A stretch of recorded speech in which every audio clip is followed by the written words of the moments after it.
And it looks like we are live. Sorry about the delay, guys. It's been an interesting Friday. Eric and I have a really great show in store for everybody. But before we get into it, we got to make sure our Facebook groups are in here, as we always do. Green check marks across all platforms. Mile high hello, everybody in Broncos country. Welcome into another episode of the Dove Valley Deep Divers podcast. I am your host, Lance Sanderson, and joining me as per usual is my good friend and colleague. He is Mile High Huddle senior NFL draft analyst, the one and only Erick Trickel. Dude, we're getting so close. It's like less than 2 weeks away. Like we're right on the cusp of getting to the NFL draft. We got a great show going through some of the deep stuff, deep players that we haven't really got a chance to talk about. How we doing today, man? We're doing good. I'm anyways extremely tired today. I haven't been sleeping well and everything. So I had a couple weeks where I wasn't as tired, but we're back at it. But I mean, it's been nose to the grindstone trying to make sure everything gets taken care of. Mm-hmm. And just we were talking. What reason why we were late is I was sitting there and talking to Lance about how many scouting reports we've gotten up, and it's almost 100 different articles covering 380 different prospects. We have 215 different reports up on players. They're mostly all in groups of 5 or groups or in pairs. We're at 215 out of 380, so just making sure that's all going through, getting my own articles done, making sure Lance's get taken care of, edited and published, and all tweeting out and everything, and then getting everything set up with Chad behind the scenes for what we're doing with the draft show coming up, where we're going to be live all 3 nights, and just getting that all taken care of and hammered out. It's been a long process, and the last stretch is always the most exhausting for me. Yeah, first things first, guys. I want to thank everybody in the chat tonight and everybody that follows us on Twitter and checks out all of our scouting reports. We put a lot of work in this. Erick is just amazing with the work that he's done, helping me, getting my stuff put up, all the stuff that he's been able to do and everything. So first things first, shout out to Erick and everything. But if it wasn't for you guys, we couldn't do this the way that we do it. And Erick has a full-time job doing stuff like this, and because of your guys' support and you guys coming and checking out what we do, and we really appreciate each and every single one of you guys. Today, though, before we get into it, first things first, the big overall arching topic here. Obviously, the Broncos don't have a first or second round pick. We all already know that. Pick 67, 68 is around where the Broncos are going to be picking to start their 2023 NFL draft class. The big thing here, we've always talked about the guys that are around the third, fourth, and fifth round range. Today, Erick, I want you to kind of explain what we've got going on here, because we're going to go deep. We're going to get into some guys that are not really the most well-known guys. And Erick is obviously our senior NFL draft analyst. He's the guy that really does the hard work into diving into prospects 250 to 380. So Erick's really going to get an opportunity to shine here. What do we got going on, man? So this was actually an idea that I've had for a couple years now, trying to do a show, but just figuring out the best way to do it has always been a bit rough, because it's a broad topic. I mean, we're talking about, it's essentially the good, the bad, and the ugly with scheme fits. Like, that's such a broad topic. Well, we've talked about a lot of prospects now over the last few weeks with the Would You Rather, with the mock draft that we did, which looks like we'll be doing another mock draft next week. We won't be doing trades in that one. And a good friend of the show is going to be joining us for that. But anyways, so getting into scheme fits, and I think that this year is a good year to do it, because with only 5 draft picks, and especially with where they are in that after the 3rd round, the Broncos really have to focus on finding guys that fit what they want to do. They can't take a whole lot of risk with guys that they don't, because they have a lot of depth issues all over this roster. There's still a couple positions where they're still missing a starter, or they need competition for a starting job with somebody that they have on the roster. So they need a lot. So focusing in on the scheme fit, I think, is a must this year. Obviously, there goes more to it. It's not just scheme fit, of course, and so the good, the bad, the ugly, we're adding the great in there. And basically what it is there were 3 categories that I have that determine where it is. If you match all 3 of them for the scheme, you're a great, or for the fit, you're a great fit. And those 3 categories are the scheme, the personnel, and the archetype. So just because, say, a team needs a help at wide receiver, it may not be a big body receiver that they need. Like the Broncos, they don't need a guy who's 6'3", 220 pounds. They need an explosive playmaker. So is the guy a receiver? Can he fit in the scheme? Is he the archetype that they need? So those are the three categories for it. The ugly fits, don't fit any of them. Bad, you only fit one. Good, you fit 2 out of 3. And the great fits obviously fit all 3 of them. Yeah, it's going to be a great show, man. I'm super excited to do this with you because I've been struggling. There's been some of the articles that I put out there that I know that I'm not the best with the scheme fits. I understand what the Broncos are looking for, and I can kind of project the players that we're looking at and put them into the scheme in the way that I envision them to fit, and kind of project a little bit of their skill set to make it work for the most part. With you here, you do a great job of understanding pretty much everything. So we're going to learn a lot today, guys. Before we get into any of that, though, first things first, got to say hello to everybody in the chat. Ernie Mays jumping in here. Hello, Dove Valley Deep Divers. Go Broncos country only. Only Elway, the greatest champion forever. Yeah, and that was a sad day the other day when we all learned that John Elway is officially stepping away from the Broncos. His contract was expired earlier in March. His office is all cleaned out and whatnot. Want to give a shout out to number 7, the greatest Bronco that we've ever seen. Literally, he is the embodiment of Denver Broncos blue and orange, and everything that this franchise has literally flows through him. Michael Ronquillo jumping in here as well. Good evening, Lance and Eric on the Dove Valley Deep Divers. Go Broncos and buck 'em. What's up, Mike? Thank you for joining us, man. We appreciate that. Just a quick shout out. Scott is not with us tonight. He's currently out of town. So safe travels to Scott, and hopefully we'll have him back next week. Yeah, absolutely. And like Eric said, safe travels to Scott, and hopefully we have him next week to help us out here. So if you guys got any Facebook stars, we can't see them right now. So we're going to pull as many Facebook comments as we possibly can just to make sure that we have, if anybody has some stars out there, we want to make sure that they're not going to be left out in the cold. Super chats, guys. If you guys got any questions, please, any players that you're curious on, throw them out to us. You get drop a super chat. We'll get them pulled up for sure. Any questions we possibly can. We're going to go through a lot of different players today. So shout out to everybody. Barry in the house. We've got Nat Noble in here as well. We've got Jess Hilborn, Paul. Let's see, Mike S, Dave Youngkin. What's going on, guys? Thank you all for joining us tonight. We definitely appreciate you here on a wonderful Friday. I just gotta say, how dare you just skip over the important comment of Paul's of the Boo Iowa? So yes, I hope Paul. I hope anytime that Nick is on, you bring that Boo Iowa to him. But on a serious note, it was a little quick side chat here outside of football. I was a little disappointed with the women's championship game and everything. I didn't watch it live, but I caught everything over it, and I was a little disappointed. I was actually rooting for Iowa for a change. Just don't tell Nick that. Yeah, I was rooting for Iowa. I did actually tell Nick that, and Carl was like, "No, I can't do it." Carl was like, I can't do it. This is the one time I'm probably rooting against Iowa. So congratulations to the Louisiana State University Lady Tigers on winning the women's college basketball national championship. Except the coach. Yeah, that was weird. And then also to UConn as well. Anyways, guys, let's get into this. The meat of this argument. We got a question here. Can we get Abanikanda at 68, Eric? This is from Sunny Days. So welcome to the show. First off, first time I've seen your name in here. Talking about Israel Abanikanda, the running back from Pittsburgh, here at number 68 overall. Is that a potential fit for the Broncos? I mean, he's not a bad fit. I don't want to say he's a great fit either. I like him. I like what I saw. I have a scouting report up on him that you can go check out that can go into a much deeper explanation about the fit and everything or not necessarily much deeper, but probably a more clear explanation anyways. I like him, but I think at 68, if you want to take a running back, it needs to be somebody who is a great fit. And as much as I like him, he's just not a great fit for the Broncos.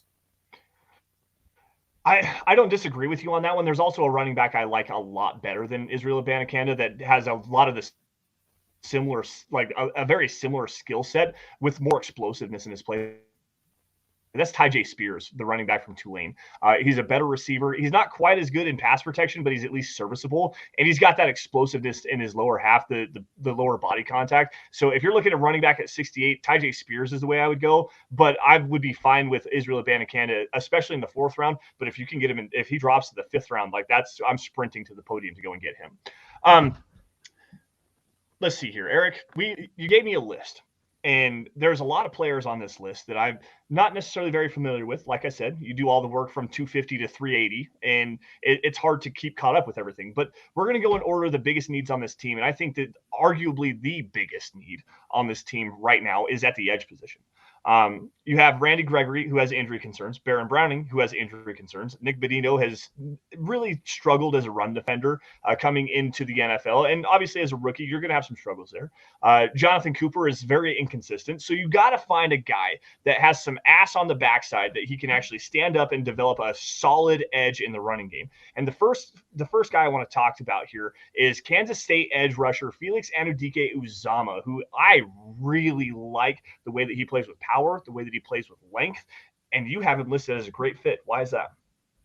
So the biggest thing, as we're talking about it, the need there at the edge position, it's obvious. Like, they need somebody. They have injury concerns. The depth is questionable. What are we going to get out of Nick Bonito? So there's an obvious need there. So he fits the need that they have. He's a great player. He's talented. He's long. He's physical. He can bring it as a pass rusher. There's obviously development that's needed. He's solid at setting the edge. You need somebody who can try to be the guy opposite Randy Gregory full time, because I don't think Baron Browning is there yet.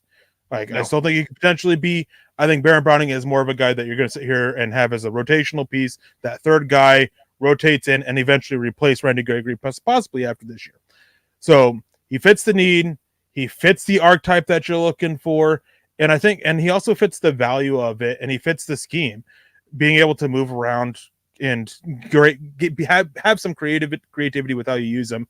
I mean, that's something that Vance Joseph likes to do on the defensive front, move guys around a little bit. He just fits every single thing that for the criteria that I had, and then some. I almost took him off and put Zach Harrison, but one thing I did try to do that is worth mentioning is having prospects that we haven't talked about a lot on here. Zach Harrison, we talked about a lot last week. We've talked about him a lot over multiple shows, so I like Felix a lot. Obviously, Zach Harrison would be my choice, but if Zach Harrison's not there and Felix is there, I think that you're getting a very similar style player that's just may not have as much upside as Zach Harrison. Right. And I guess one of the big things with Vance Joseph and his defensive scheme, he likes to run a lot of backside 7 techniques, guys that play on the inside shoulder of the tight end, that at the outside shoulder of the tackle, somewhere around in that area, that they play with their hand in the dirt, and they can go one-on-one against a tackle on the backside and really set that backside edge really firmly. And Felix Anudike-Uzomah is a great fit on that.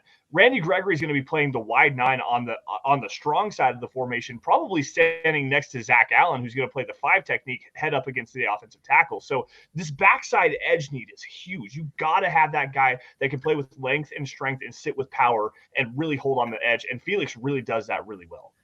And real quick, just a couple comments since we're on this. Chase Woolner says, "Would Bonito be even a late second round pick in this class?" No, I don't think he'd be a day. I don't think he'd go on day 2. I think he'd be day 3 in this class. I probably have about 10 at least edge defenders that are graded higher than he is, and I know at least one of them I have as an early 4th round pick. Phil McLaughlin comes in. Evening, Lance and Eric. Just wondering if there'll be a center available at 67 or 68. Go Broncos. #Buckham. I definitely think there's a possibility. There's been some, in media anyways, about Joe Tippmann potentially falling there. Mike Kliz and his mystery mocker, he had Joe Tippmann as an option. It'd be an interesting fit. I mean, he fits what the Broncos want to do quite a bit, but his height may be a detriment to the passing game a little bit, standing at over 6'6". But if not, then Luke Whippler, I think, is right there. Oluwatimi is an option a little bit later. So there's some options.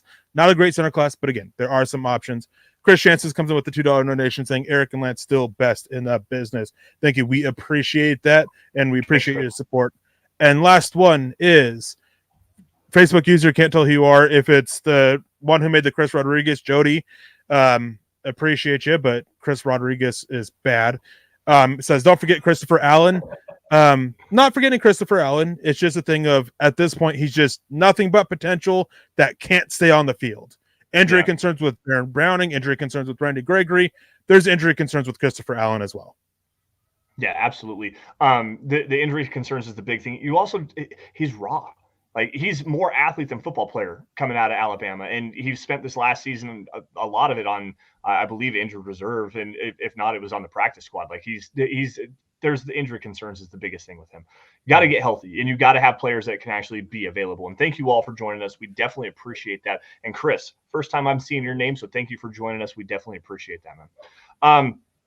Continuing on with this edge class, let's see here. Another guy that you have as a good fit is a player I'm not necessarily super familiar with, other than my exposure to him watching the combine, where he was playing in linebacker drills and he looked completely out of position. This is an edge defender from Kansas named Lonnie Phelps. Erick, like I said, I haven't seen him yet, so go ahead and educate us on why Lonnie Phelps, in your mind, is a good fit for the Broncos defense. Well, Lonnie Phelps did both. He did the edge drills and he did linebacker. I think he was just placed with the linebackers overall, but they did a lot of double drills. Lonnie Phelps is a guy who I think that he's 7 technique. I think he's a little bit better with his hand in the dirt out of a 3-point stance than a 2-point stance. I think that he brings just a little bit more explosion, and it enables him to get a little bit get leverage a little bit easier, coming up and out instead of coming straight across. So that's where it's not a great fit. I just think that Vince Joseph, he likes those 7 techniques, those edges to be out of a 2-point stance. Lonnie Phelps doesn't fit that, but he fits the need of an edge rusher. He fits the need of the R type. He's got decent power to him, not great. He's a little bit more of I don't want to say an athlete because he's not overly athletic, but he's more of a guy that's just you're good. He's going to try to make blockers block his ghost a little bit. It just be off to the side. He had a really good Senior Bowl. It really caught my eye there. I really like him. So good fit, not a great fit again because of the scheme fit there. Not ideal with the 3-point stance versus the 2-point stance, but everything else, like he checks the boxes. Okay, so where would you be interested in, like potentially taking? Like, what round value do you have on Lonnie Phelps right now? Is that you're talking, late day 3, round 5, round 6, something like that? I think that, I mean, it depends on what the Broncos do, obviously, with trading down and everything. But late round 4, early round 5 is kind of where I have his value. I think he has an early round 5 grade for me overall. Okay. But of course, with all things like what's that range that you're willing to, reach for a player a little bit, depending on where you're at in the later 4th round, that would be a guy that to me is worth a little bit of a reach on. Okay. So to finish out the edge defender class, the guys that you gave me anyways, we got Jose Ramirez from Eastern Michigan. You have listed as a bad fit, and then Caleb Murphy as an ugly fit from Ferris State. Where do these guys, briefly on them? What do these guys look like? What are we talking about here? And where? I mean, are we talking undrafted free agent guys, or like shot in the dark? Take a flyer in the 7th round. What do these guys look like? So I mentioned that 4th round guy that I have graded higher than Nick Benito. That's Jose Ramirez. Mm-hmm. He is a more consistent athlete than Nick Benito is when it comes to using his athleticism on the field, but he's a bad fit for me because he has an issue against the run. He's more of what the Broncos already have. He fits the scheme well, but it's not the archetype or the personnel fit that you're looking for at the edge room. And then with Caleb Murphy, he's a guy that I think I have graded as an undrafted free agent. There's potential with him. He didn't test out super well with his athleticism. He had a serious issue at the Shrine Week when it comes to with the jumping competition coming out of Ferris State. He struggled getting off tight end blocks as a pass rusher even. So he's an ugly fit because I think the Broncos need somebody to help raise the floor at the very least right away, if not raising the ceiling. And while he raises the ceiling, I think Caleb Murphy, at best, you're looking to stash him on the practice squad for at least 1 year, preferably 2, while you sit there and try to develop the tools and traits that he has.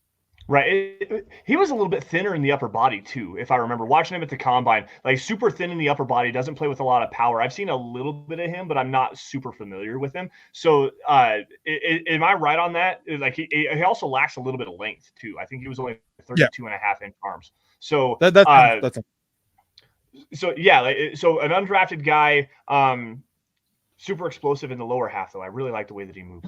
And Pearl Heater jumping in here saying, will they keep Nick Benito? Absolutely. Yeah. Nick Benito is not going anywhere. And there's no question he belongs on an NFL roster. I'm going to go back to the conversation about the top 10, 10 guys that you have this season that were better than Nick Benito. He wouldn't be a day two player. I didn't have him as a day two player last year. I thought the issues in his run defense were enough to drop him down to like the lower fourth or fifth round. Like I thought the Broncos, when they took Nick Benito, was like that's crazy to me. I would have rather taken D'Angelo Malone, excuse me, the kid from Western Kentucky, who, while you have the same issues in run defense, you don't have to take him in the second round, which is where everybody thought Nick Benito was going to go. So I like Nick Benito. I think there's a lot of upside there as a pass rusher. He really has to show growth as a run defender this season. Let's switch gears real here. quick. Go ahead. Clayton. You came in just a little bit late, just before you posted this comment a little bit beforehand. We just got done talking about Joe Tippmann and Luke Whippler. I'd be fine with either one of them. I think Joe Tippmann is a better fit.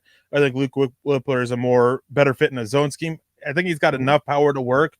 So I would like either one of them in that third round. I think they're both good prospects. I don't disagree with you on that. And just quickly on Whippler, and we're going to come right back to Clayton here because he's talking about cornerbacks.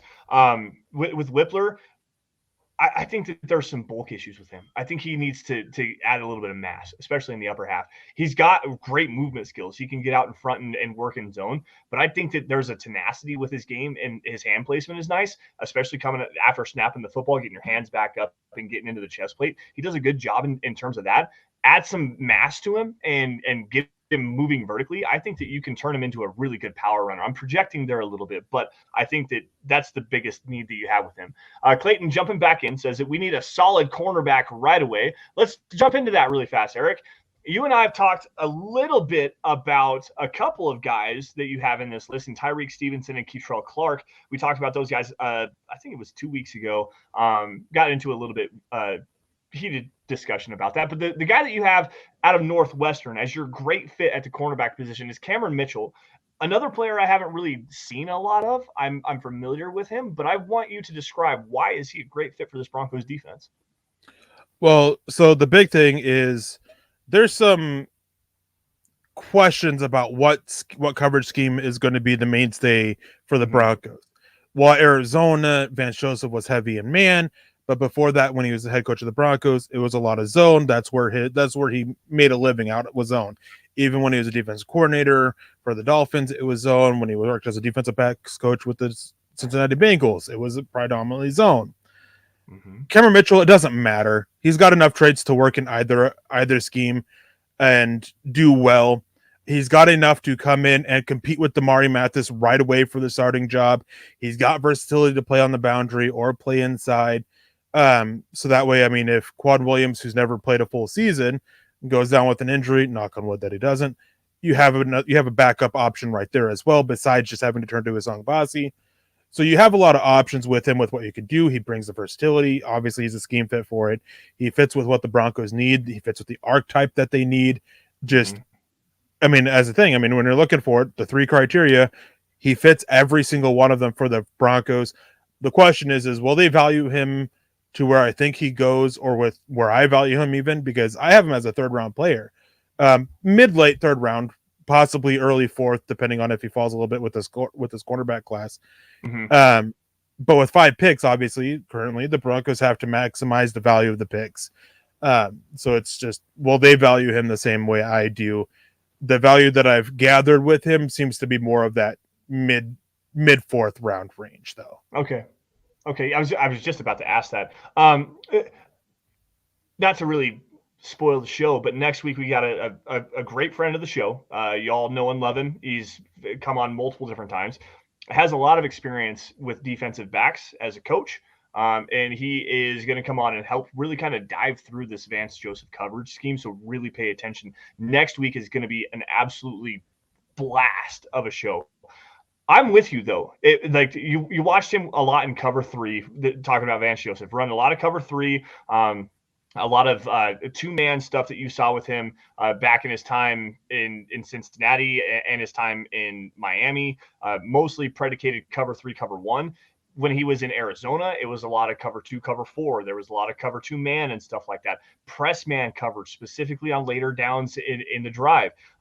Third and short, third and long situations where you need to have that first down. He really likes his cornerbacks to be physical. So I'm going to move on to the next guy that I want to talk about. It's a guy that I kind of pounded the table for the other day when we did our mock draft, and Erick Stevenson out of Miami. We're talking a super long guy, athletic. He doesn't have great change of direction ability in terms of playing in off coverage. So the off zone stuff that Vance Joseph does that likes to run there doesn't necessarily make sense to me. But in terms of press man, this dude is phenomenal. Erick, you have him listed as a good fit. Am I correct in my assessment here? Yeah, he is. I mean, he's a good fit. He's got the length. He doesn't bring as much versatility to it, which is part of the reason why I do have him as only a good fit, not a great fit. As well as there are times where he can be a little over aggressive as a player. And the Broncos, who are the most penalized team last year, obviously you want to cut back on that a little bit. So just that together, just drop them down a little bit. I have him as a 4th round grade. I think he would be a good pairing with Patrick Surtain if you're able to develop him a little bit. And if Vance Joseph is going into a heavy man scheme where he's going to play cover 1 and blitz on 3rd down consistently and have his corners pressed to just buy a little extra time, Erick Stevenson's a great fit for that. Outside of that is where, again, it just becomes a little bit choppy. And I do question how much he brings to compete for a starting job right away. I think that he can be a fine 3rd option or 4th option in this case. 3rd option on the boundary. Best way to put it. For a year, you sit there and try to develop him and then potentially look at a starting job next year. But the question is, for the Broncos, if Damari Mathis develops like they hope and he's able to cement that starting job, well, that's great. But you just used one of your 5 picks that you have for a guy who's just a depth piece now. So that also played a factor into only being a good fit for me. Yeah, I agree with that because I don't think that he has slot versatility either. He's a boundary only cornerback. Like he does with the lack of change of direction ability that Erick Stevenson has. He's playing on the boundary only, and you're really looking for him to turn and run the rails specifically in press man and in off. If you can get him in off cover 3 where he doesn't have to change direction and move back towards the middle of the field, that's his best fit moving forward. So to me, I understand exactly where you're coming from with that. So great analysis there. Michael Ronquillo jumping in here again saying, Erick, I read your draft article about 5 running backs in the 2023 NFL draft the Broncos could target in the NFL draft. Michael, which one? there's been there's like 4 of them out there. Which one? Yeah. But no, I mean, I appreciate it. There's definitely a lot of running back options. That's why there's multiple different articles out there with it. I think there's currently 4 up, and there's a 5th one that's coming. That's going to be published, I think, tonight. So there's a lot of running backs out there. I think that this running back class, it's not great because at the top of it, you don't have a lot of options there. You have Bijan Robinson, Jahmyr Gibbs, and then I think there's a drop off between the 2 of them. Then there's another drop off with before Zach Charbonnet. Then there's another drop off before you get to about a 3 or 4 guys and another drop off. So it's just kind of like there's more depth to it, but it's lacking at the top. So with the depth of it, there's plenty of options for it. And then that leads to this question from Paul of would you double dip at the running back to the depth of this class? If Denver didn't have 5 picks, yes, I would double dip at 2 positions this year. I would double dip at running back, especially with Javonte Williams' status so up in the air. There's speculation that he can miss all season. I know the Broncos are trying to be a little optimistic and saying he'll be ready for the season, but that just seems so doubtful. And tight end as well. Tight end is such a strong class. We won't see it this strong for quite a while, for a few years, and it hasn't been this strong for quite a few years. Those are 2 positions that I would definitely look at double dipping. Edge and cornerback would depend on the need for me. For Broncos, edge, I would consider it. Cornerback, not so much, unless you find that one nickel guy, and there's not a lot of nickel options for this class. So I'll definitely look at double dipping here. And then Phil McLaughlin said, I was reading we had a virtual visit with Cameron Young. Do you think he will be available, and does he fit? Going over to this and not trying to do anything. Okay, so I had Cameron Young initially on my list to talk about because I did see something about him with the Broncos. I didn't see what it was, if it was he was coming in, if he was coming in or not. But Cameron Young, he's a 305, 310 pound nose tackle. He's a little undersized. He doesn't offer a whole lot as a pass rusher. I like him, but he would be very much a developmental piece. And I think the Broncos, they need to find a starter to replace Deshaun Williams. And then real quick to defend what I had said to buck him hard, double dipping at running back is not necessary because of Perrine. Perrine has been a backup for his whole career. We don't know how he will do in a full-time role. Not only that, there is nobody else in the running back room.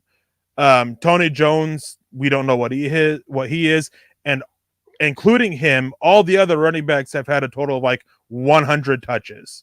Mm-hmm. So double dipping at running back, it's not because you're looking for a starter. You have Perrine to start until Javonte Williams is healthy. It's for added competition amongst the depth and trying to find that number 2 guy while Javonte Williams is out, and adding competition for that, and finding somebody for that number 3 spot, because you got to have 2. And also with the Broncos running back room, it's built on power. They don't have any speed in the room at the moment. The one thing I'm going to push back on you is, you know exactly what Tony Jones is. He's a special teams player. Like, he's a depth special teams player. He's not versatile out of the backfield from what I remember watching him at Notre Dame a few years ago. He's not a bursty runner. He's just kind of if you need 3, I'll get you 3. If you need 7, I'll get you 3 kind of running back. Like, there's no elusiveness. There's really not a whole lot of a skill set there. And he's a guy that you want to just have him run down the field and crack domes. Like, that's literally what he is as a player. And Buckham, one of the things I said is, with the Broncos only having 5-round picks, I wouldn't do it. If they had more, I would do it. I don't expect them to. I expect them to draft 1 running back. I'd expect them to add a couple more, at least 1 more as an undrafted free agent. What I was saying was, if they had more picks, this would be a good year to do it because of the depth of the class. And Latavius Murray, like, they can bring him back. That's fine. But it is just another guy who just only brings power to the running room. They need more than that. And Sean Payton has always had more than just power from his running back room. Yeah. Receiving versatility is a big thing. And there's a guy that I like in probably the 4th or 5th round. Kenny McIntosh out of Georgia is a guy that I really like. His versatility as a receiver out of the backfield, especially running on wheel routes, angle routes, seam routes, sail routes, anything you want to do with him out of the backfield as a pass catcher, he's got it. And he has some long speed too. Like, he can take the top off of a defense. He can take the ball to the house pretty much from anywhere on the field. So that's a guy that I really like. We're going to get back into the running back conversation here in just a minute, because I know Erick has a great fit that we want to talk about. Last one on the cornerback side, Trickel Clark. You have it listed as a good fit. I like this player a lot. He's got good fluidity, very good physicality. He's a decent tackler in the running game. Turns and runs really well. Inside-outside versatility. Erick, why is Trickel such a good fit for this Broncos defense? And while you're at it, you've got a bad fit, Miles Brooks out of Louisiana Tech. So Miles Brooks, real quick, just to get him out of the way, he's going to take multiple years of development. He's going to take at least 2 years of development. He fits the scheme fine, but the other factors of it, he's not the archetype they really need because he lacks versatility with the scheme and everything. So if Vance Joseph is just running a man scheme, well, that's a bad fit there. And then with Trickel Clark, the dude's physical. He plays bigger than he is. He can work in the nickel, and I think that's not talked about enough. How the Broncos need to upgrade their depth at nickel. I'm not trusting Asong Bassi at all to do much on the field. To like Quan Williams last year, I mean, he was such a huge piece for the secondary, and when he went down, it was noticeable. He fits the scheme. I think you can make him work in either man or zone. And he fits with the need. The issue with him, with the archetype he is he is a slot only corner. So it is a guy of, you're only playing him in the slot. You're not going to play him on the boundary. You're not going to play Quan Williams on the boundary. So it just makes it a little bit difficult with roster math and everything when it comes down to it. Dealing with an injury on the outside, hopefully that doesn't happen. What are you doing to replace Mathis or Surtain? it's a little bit easier if you can find a guy that has that versatility to play inside or out. Yeah, I don't disagree with that at all. I believe Trickel Clark also has some special teams versatility as a punt returner.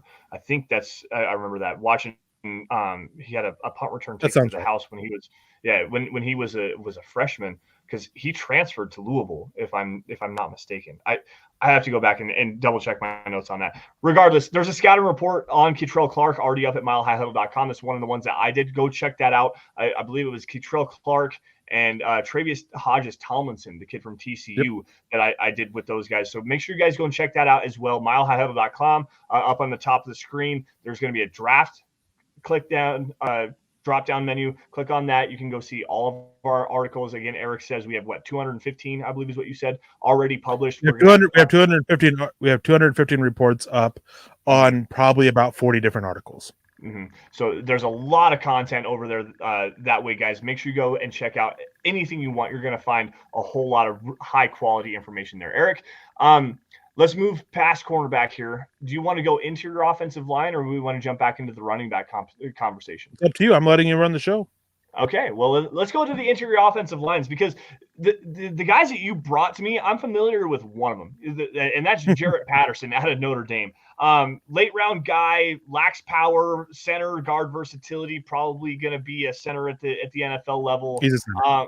Yeah, so like I'm okay with him. The lack of power in his game. Let's break down the scheme really fast. What Sean Payton wants to do is a lot of power stuff. He's like looking for gap schemes. We're trying to move the offensive line forward. We're not moving side to side for the most part.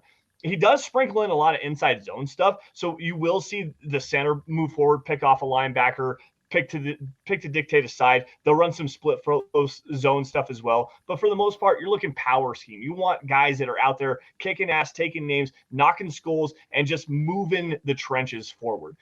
The other three guys you have here, I have not seen or heard these names yet. You've got Mark Evans II from Arkansas Pine Bluff, as you have as a good fit. You got Jake Andrews out of Troy, who's a good fit. And the one that I'm really curious on is a guy you shouted out before we went live, Chandler Zavala from North Carolina State, who you have listed as a great fit. What makes these guys fit with the Broncos?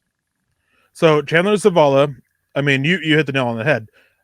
Bringing power to the offensive line, that's what the Broncos are doing. Mike McGlinchey, everybody thinks that he's an outside zone guy after playing in San Francisco, and he can do well with it. Do well in it. He's more scheme versatile. But he brings good power to the running game as well. Ben Powers, dude, is a power guy. He is a gap inside zone specialist. And Sean Payton, the reason is he wants to wear down defenses and then turn to his speed guy, probably in an inside zone or an outside zone concept every now and then to try to take advantage of it. Well, Chandler Zavala, I mean, if you want to talk about physicality, the dude brings it in spades. But what's good with that is there's enough movement skills for him to work when you do have him pull on an outside zone scheme, when you have him pulling on a trap or something on the inside zone. Like, he just brings the versatility for it. He fits with the need because he's not going to be ready to start this year, I don't think. I do think if you are in a desperate situation and you just want to throw him to the wolves a little bit, then yeah, I mean, you can sit there and have him start as a rookie, but do you want to you'll have to deal with the growing pains. Broncos need depth right now. And well, Chandler Zavala, he's a good depth option for them. So he fits with the scheme, he fits with the archetype, he fits with the personnel they have. Jake Andrews, he's a guy who, the reason why he's only a good fit, not a great fit, I question how much he brings to start as a center right away because there are issues with him snapping the ball. It's not clean. It's not consistent. He had issues at the Senior Bowl. He had issues all throughout tape. To me, he was a little bit better at guard when I watched him in college than he was at center. So he fits the scheme. I mean, he's a power guy. He's got a good football IQ. So he fits those, but it's just that with what you're looking for, he can be a solid depth option. So I guess in a way he could be great, but ideally, like with him, with what he is, ideally you are finding a center there, and you just got to clean up the snapping ability before that. So that hurts the fit there a little bit. Mark Evans, he's another guy. He's kind of similar to Chandler Zavala. He just needs a little bit more development. I think he's a guy that you don't want to see the field as a rookie unless absolutely necessary due to injuries. And I think that he fits in well because for me, this is something that I said before, and And when last time I said it, I said I was going to get me some hate. Quinn Miner still has a lot of growing to do for me, and I think that this is a make or break year for him, to where he needs to step up and be more consistent. That's the big issue. He's got tremendous flashes, but he just lacks consistency. Mark Evans, he needs a year to grow and develop, and if you're not getting that growth from Quinn Miners that you need to see, well, then maybe you can look at moving Quinn Miners to center, or you can sit there and work with Mark Evans and work on moving him over to center, because he has that versatility, as does Jake Andrews. So it's kind of the same thing. He brings good scheme versatility with it. He fits with what they want to do specifically, but it's just where he fits in with the group is a little bit rough. And then the last one, Jarrett Patterson. What is he? Like, I don't think he's going to be a center, but I don't think that's ideal for him either. He's got some serious awareness issues with him. And what scheme's best for him? He doesn't have enough power, but his movement skills aren't great either. So it's just, what do you do with him? He's definitely not a guard. He's going to get drafted. I'll say that. He comes from a prestigious school, Notre Dame, with a prestigious offensive line coach and a track history of offensive linemen. That's enough that he's going to get drafted. And his technique isn't terrible. He's got solid, not great technique. It's just, what are you going to do with him? So it's a tough offensive line class. There's not a lot of outstanding prospects in it. And it's just a matter of trying to find some hidden gems. Yeah, I'm so glad that you went into versatility, because that was the one big question I was going to ask you. And it sounds like with Mark Evans and Jake Andrews, I wanted to get their names right. With Jake Andrews, you have that inside-outside versatility in terms of playing the center, playing the guard position. With Mark Evans, it sounds like you have that. Just a lot more experience is needed from both of those guys. Just some development and stuff like that. The big thing that I like, that's a big thing for me, especially on the interior of the offensive line in general, and also in the secondary. How many more hats can you wear? What kind of roles can you actually play in, whether it's position versatility or scheme versatility? And with Mark Evans, I'm very intrigued by this player. Small school guy out of Arkansas Pine Bluffs. How did he look? This is another big question I had for you. You're talking about a small school guy. When you're a small school guy, you have to go out there and dominate the players that are around you. You have to be the man amongst boys. You have to be the one that everyone's like, that's the guy. We're looking at this guy. So is that the player that you're getting in Mark Evans? Is a guy that played above his weight class, played above his competition level, and really shined on tape? So if you give me just a second, I will pull up something, because one thing, and I just got done doing his scouting report. So he mostly, one part of also too, he played left tackle in college. So he's going to be kicking inside a little bit. But the thing is playing at Arkansas Pine Bluff, he didn't play the toughest of competition, obviously, but there were a couple games over the seasons that he did face some tougher competition. He had a game against Oklahoma State that he did quite well in this year. And then last year in 2021, he played Arkansas, where he did all right. It wasn't the best, but for the conference he was in, when he faced that lesser competition, he was dominant. But the thing is he came in and he was able to jump in, and I'm trying to remember for sure. I think it was the Shrine game, I think is what he got pulled up to. May have been called up into the Senior Bowl too. I can't remember for sure. And he dominated there. It didn't matter who he was going against. He just absolutely dominated at that. He showed growth in certain areas that was obviously from the preparation for going to the All-Star game. So he's shown that he's coachable. He's shown versatility. He stepped up when it came against some tougher competition guys in college, but really showed it when it mattered the most at the Shrine Week. Yeah, I think it was the Shrine Week, if I'm not mistaken, where he went up. I remember you. It was the Shrine Week. I just can't remember if he got called up to the Senior Bowl as well. I don't think that he did. Buckham Hard jumping in here. Last one on the interior offensive line, because this is a good question. Comes in and says, how are you not able to snap a ball? Has to come from lack of reps, right? First things first, yes, absolutely. Snapping a football, like the quality of snapping a football, and we're not talking about snapping to under center for the most part. Talking about snapping in shotgun. Accuracy of shotgun snaps is a big thing. Making sure it's timed right, making sure it's accurate, easily catchable for the quarterback. Like that's a big thing. Where I also look when I'm watching centers is after you snap the ball, what does your hand placement look like? Where are your hands going in terms of, understanding leverage, getting your hands back up into the chest plate, understanding your angles, and just punching with ferocity, having that physical violence that you need to have, because you're already doing one thing with one hand, getting another hand up, and now you have to get that other hand back up from between your legs to get yourself into a viable position as a blocker. That's a big thing that you have to learn. That's something that we saw with Quinn Miners going back to his time at the Senior Bowl. He showed that ability to snap the football and get his hands back into a place where he could succeed as a blocker. That to me is a big thing you have to learn, and you're never going to actually just know how to do it. You have to learn that. You have to practice that. There's a lot of reps that come with that. Well, and it's not easy. Like, not just with what you said, you have to do all that while processing a bunch of information at the same time and keeping an open line of communication as you're processing a lot of stuff before you even have to snap the ball. And then on top of that, snapping to every single quarterback is different. They prefer the delivery of the snap, every single one. Like, some of them might be the same, but they prefer it differently. And I remember there was an interview at the Pro Bowl one year where there was Peyton Manning, there was Tom Brady, Brett Favre was still in the league and he was there, Phillip Rivers, Drew Brees, and I can't remember who the other ones were. But they were talking about that because one of the centers was there as well, and the center actually brought it up. He's like, snapping to each one of them is such a pain because they all want the delivery a little bit differently. And not out of shotgun, that's under center. Some of them like it at a little bit more angle. Some of them like it straight.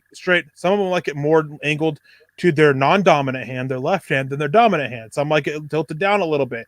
Like, they just so much variation. So you have to cater to that, which is a slight change of your own personal technique, which can create issues when it comes to snapping the ball and having that clean handoff. Processing the information while you're doing that of like, okay, the linebacker over there, he's coming on, so I got to sit there and quickly check my guy to my left, the defensive lineman, and move off. Facebook user came and says, I believe it was Jeff Saturday. I think it was Jeff Saturday. He was, but I'm not 100% sure. But anyways, right. You got to check your defensive lineman, and then you got to quickly make sure your guard has it, and then pick up the linebacker while also making sure the guard on the other side is not giving up the inside lane. Like, there's just so much to playing center that always goes unspoken. And also snapping a football, it's just not a natural thing. Like, this is something that I know Jeff Saturday talked about. It's not natural to do that. Like, it just feels weird to do. So that also plays a part into it. It's something that you can develop, but yeah, it's just it takes time and it takes reps. Yeah. Time, feel, understanding the position, understanding the technique to it, and just overall development is the big thing. Let's move along here and let's go to another position on the offensive side of the football, because this has been a hot topic, and Eric and I have really kind of avoided the conversation for the most part in terms of the wide receiver position for the Denver Broncos. Obviously, the trade rumors with Cortland Sutton were a big thing with Jerry Jeudy. There's still rumors floating around that there could potentially be a deal for the Broncos in the draft. The Broncos looking for extra draft capital. Regardless, you have an injury to Tim Patrick. He's coming off of a torn ACL, and he's been pretty vocal here lately, getting out on some podcasts and kind of throwing out some newsworthy quotes. We'll leave that for another conversation. But KJ Hamler also is coming back from a torn ACL, multiple hamstring injuries. Now he has a torn pectoral muscle that he suffered in training camp. The Broncos need reliability.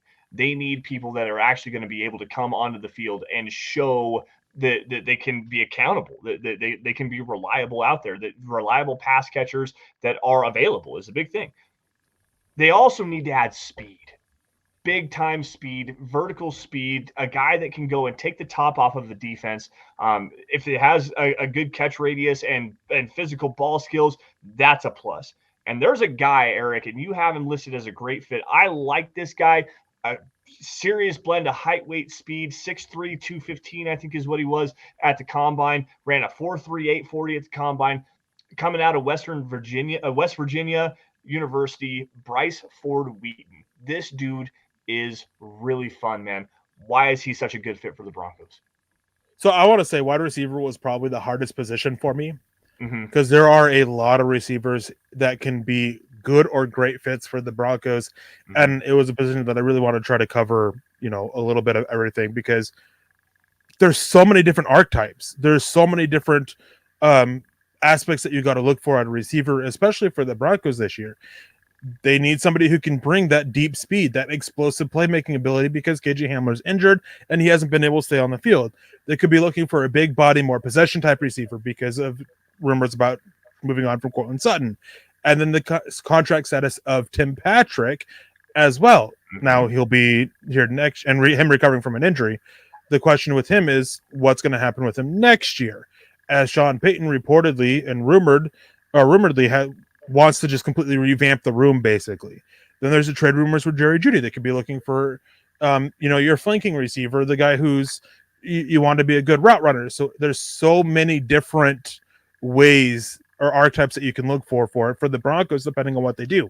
Now, Bryce Ford Wheaton. This is a guy, he's got great height. He's a height, weight, speed guy that you can develop more than being just a deep ball guy. He's a guy that you can use on for a yard at the catch, wide receiver screen designs, basically getting on the ball in space as you develop his route running a little bit, which is where the big weakness is. So I think he's a great fit for what the Broncos are looking for in that aspect of that explosive playmaking ability with the room to grow more. He can contribute right away with the explosive playmaking ability while developing everything else. The other receivers I have, Michael Wilson, I have as good fit coming out of Stanford. Well, if you want a big body receiver to replace Cortland Sutton, if you move on from him, that's Michael Wilson. But he's only a good fit because he's not overly explosive of a guy. He doesn't bring that aspect to it. And he only really makes sense if you do trade Cortland Sutton. Yep. I mean, he can improve the depth a little bit. And if you want to take him and kind of stash him and use him as a depth piece this year, and then move on from Cortland Sutton next year, fine. Like, it's still a good fit, though, because 5 picks, you want to try to find guys who can be more of a contributor this year. Bryce Ford Wheaton with that explosive playmaking ability, that's him. Then real quick, the bad fit, Charlie Jones out of Purdue. I'm a big fan of him, but he's a slot guy who's not overly athletic, not a big explosive guy. You can use him as kind of a route runner, get open, that reliable safety net kind of guy that's going to find the soft spot in zone. But you kind of got to work your offense around what he does and work out of it, because there is just a more limitation to it. And then Joseph Nada out of Clemson. This is a guy who he's only to me an above the rim guy. His route running is just a complete mess. He does well to position with body control, body positioning when attacking the catch point. At the high point, back shoulder fades, he's that jump ball guy. But to me, that's just all he is. And those guys are not only can be easier to find, it's just a thing of you want more versatility with what you want out of your receivers. You can use specialists at the receiver position, but those jump ball guys, especially with the way the NFL is changing, that's not the specialist you want. Right. I don't disagree with you. I want to come back to Michael Wilson really fast. And like you said, perfect fit and replacement for Cortland Sutton. Big body possession receiver. Not a guy that's going to go take the top off of the field. He doesn't have that at least the elite explosiveness that you want to see. But dude has a lot of injury concerns too. Like he could fall. I think that he could fall into the 4th round area. And if you're looking to bolster the depth, I'm okay with that. But I think he has 2 torn ACLs and a hamstring injury, all lower body stuff that he's been working through. He's a 5th-year player at Stanford as well, so he's a little bit older as well. Yeah. Real quick, I want to grab this comment here. Well, group of comments. Mike S. talking about what the Panthers have, talking about Evero. Horn was picked after Surtain in the draft, I think. No. Dylan Von Erskens, that's right before, actually. And then Mike S. thought the Cowboys wanted Surtain or him, but wound up with someone else. So Horn was the 8th pick of it just before the Broncos selected Patrick Surtain. And the Cowboys actually thought they were going to get Patrick Surtain. But they didn't expect the Broncos to pick him. And the Broncos didn't expect Patrick Surtain there because they thought the Panthers were going to take him. So it didn't fall out that way. It fell out well for the Broncos. And the Cowboys ended up with Parsons, and it worked out well for them as well. They've really found a place for him as a downhill linebacker that plays a lot of edge, which is no surprise for anybody who listens to the show, as every single one of us talked about how there's not much there with Parsons to work in coverage. No, he was never a coverage linebacker. He was always flowing to the flats, Devin White style. We'll put it that way. Quickly, Eric, So Surtain was available at 9. They thought the Panthers were going to take him at 8. They were in on Fields. They were also in on Parsons. They were also in on Rashawn Slater, correct? And that was why Slater. They weren't in wasn't on Parsons. Slater. Okay, that's all I needed to know. Last one here, guys. We got about 5 minutes, Eric. There's a question I want to grab here as well at the end, but I want to jump into the linebacker conversation because I don't think that we've talked about this nearly enough. Obviously, the Broncos have Josie Jewell back last year on his deal. They just signed Alex Singleton to a 3-year extension. I really like that move, especially with the value you get for him, but they still got to add depth, man. Like Jonas Griffith has injury concerns. He's still struggling to come along. After that, it's a whole lot of nobody back there. I mean, Aaron Patrick as an edge playing off ball. Like, I don't even remember who is available for this team. You've got a handful Aaron of Patrick's linebackers. an edge. Yeah, I know. And like I'm saying, like, it's like, are you going to move him back off ball or something like that? I doubt No, he's never been off ball. He's been an edge. Right. So with the list you gave me here, there's a couple of guys that I really like as coverage linebackers, and Ivan Pace Jr. from Cincinnati and Dorian Williams from Tulane. You have both of those guys as bad and ugly fits, and I'm curious as to why. So remember how I just talked about Micah Parsons and how there's nothing there in coverage? There's nothing there in coverage with either of those two. Ivan Pace is so small, but he's a guy that he works downhill. There's solid set lateral range there, but vertically, there's not much there. Like, he's a guy that you got to have him be on the attack. You got to have him working downhill, working towards the ball, either as a blitzer or as a run defender. He's a guy that if he was bigger, because he's only like 5'10", doesn't have very short arms or very long arms. If he was bigger and longer, he would be an edge. He was put at linebacker because he's undersized. And for the Broncos, the reason why these guys are there is Vance Joseph. He loves athletic linebackers. Neither one of them is a great athlete overall, and you got to bring coverage ability to it. I mean, Jewell and Singleton are fine there because their instincts and everything, but you need somebody who brings a little bit more athleticism as well as the instincts and the awareness to it. That's not those guys. That's not Dorian Williams. That's not Ivan Pace. I think Ivan Pace, you can develop a little bit the instincts and the awareness and coverage a little bit more than Dorian Williams. The other linebackers that I have, Charlie Thomas out of Georgia Tech. He's more of a box safety in the NFL. He weighed in at 216 pounds. But if you want a coverage guy who's a good athlete, Charlie Thomas. You just got to keep him clean against the run, which that is a concern. He can pair it well with what the Broncos have, who can do well to take on blocks, especially if they can add somebody else on their defensive line, or if they go bigger on the defensive line. If they go with DJ Jones, Mike Purcell, and Zach Allen and have a strong run defense front, then somebody who can flow through the trash or sort through the trash and flow with the play like Charlie Thomas could be a little bit of a better fit. And I would say that if that was guaranteed for the Broncos, I would probably put him as a good fit for them. But because of that concern against the run, he keeps bad. And then Servocia Dennis, I mean, the dude tested out extremely well. And one thing that I heard when I was listening to a podcast was talking about a change in how the NFL teams are evaluating linebackers. And it's one of them is that, I mean, it's not just on skill set, but it's green dot ability. And one of the things that was said about Dennis is that there is no linebacker in this class with more green dot ability than Dennis. The dude's extremely brilliant. He's just excellent communicator. He gets guys into position, and that's been something that's I've heard praised about before. But the green dot aspect of it was a new way to put it. So he's a guy that he can do well in coverage. He does well against the run. It's just that my concern is he significant? Is he a what's the right way to put this as to why I didn't put him as a great one? There are times his athleticism doesn't show up in coverage. I guess that's the best way to put it. And so that just kind of knocked him down a peg for me. So with what Vance Joseph likes to do with his linebackers, he likes to have them flow and scrape and slash. Like they have to be able to slash. You're looking at 2 gappers up front at the 1 technique and a 3 technique and a 5 technique, 5 and 9 technique that are holding the edge, a backside 7 technique that's holding the edge. And you need your linebackers to be able to scrape and flow and attack the ball, especially in the running game, and also place themselves in proper positions. They have to read and diagnose very well. And Servocia Dennis is a dude that does that. Eric, I'm 100% with you. I was not like when we saw the testing numbers for Savasha Dennis, I was very surprised. I did not see the athlete that he tested as at his pro day. He blew up his pro day the other day. It was amazing. You just don't see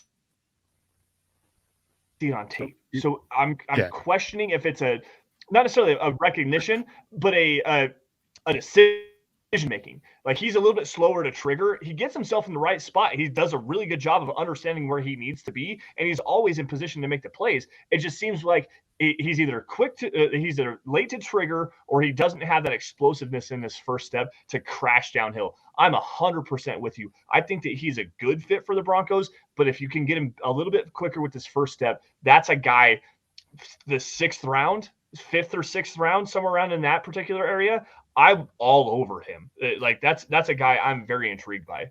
Yeah, before we get out of here, because we're running a little bit long, we have to get out of here about within the next few minutes. Last thing on him is there were times you could see his athleticism on tape, so you know that it was there. Mm-hmm. I was surprised. He did test a little bit better than expected for me. But it's just the consistency of it. If you're a linebacker, you got to use that athleticism consistently, especially no matter what. Yeah. And the biggest issue for me was the recovery athleticism. That's where it faltered the most and where it was the most inconsistent.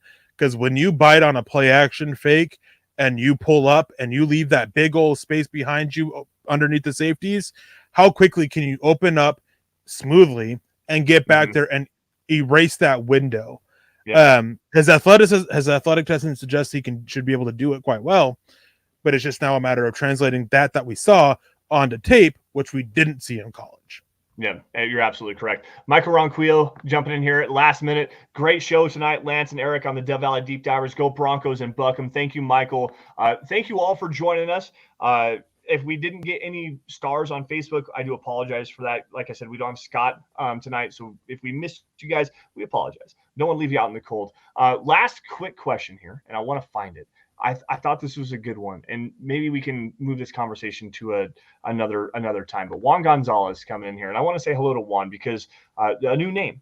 He says, "Hello, Eric, Lance, and Scott. What is your dream scenario? Top 5 players that you like when we pick, and let's just go with the 67 overall. Just the top 5 players that you want the Broncos to have. Eric, go ahead and start."